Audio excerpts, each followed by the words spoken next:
गांव चंदनपुर का नाम सुनते ही लोगों के रोंगटे खड़े हो जाते थे। वहां रहती थी एक टोनहीन बिरसोबाई। कहते हैं उसकी नजर से इंसान पागल हो जाता था।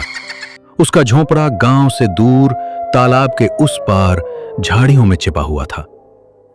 अजीब घटनाएं होने लगी। गाय भैंस बीमार पड़ने लगी, बच्चे रात भर चीखते रहे और औरतों के बाल झड़ने लगे। बुजुर्गों ने कहा, यह सब टोनहीन का काम है।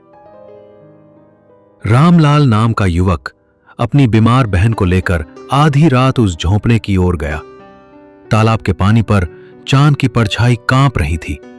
जैसे ही वो दरवाजे पर पहुंचा, भीतर से डरावना मंत्र जाप और हड्डियों के खड़कने की आवाज आई।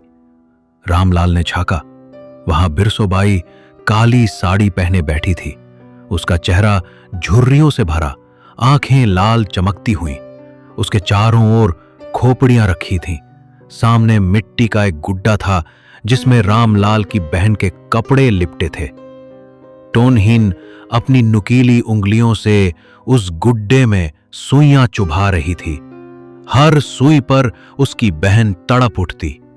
रामलाल ने कांपते हुए कहा, रोक दे ये टोना। टोनहीन ने धीरे धीरे सिर घुमाया। काली साड़ी का पल्लू उसके चेहरे से सरक कर नीचे गिरा। उसकी आंखें जलती अंगारों जैसी थीं।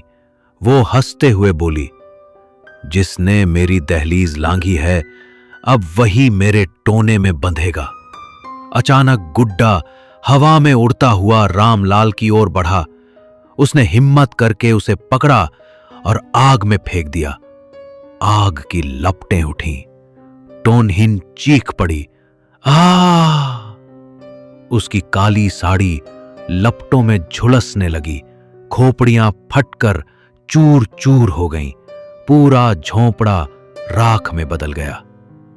रामलाल अपनी बहन को लेकर भागा। पीछे मुड़कर देखा, सिर्फ राख रह गई थी। लोगों ने कहा, टोनहीन मर गई।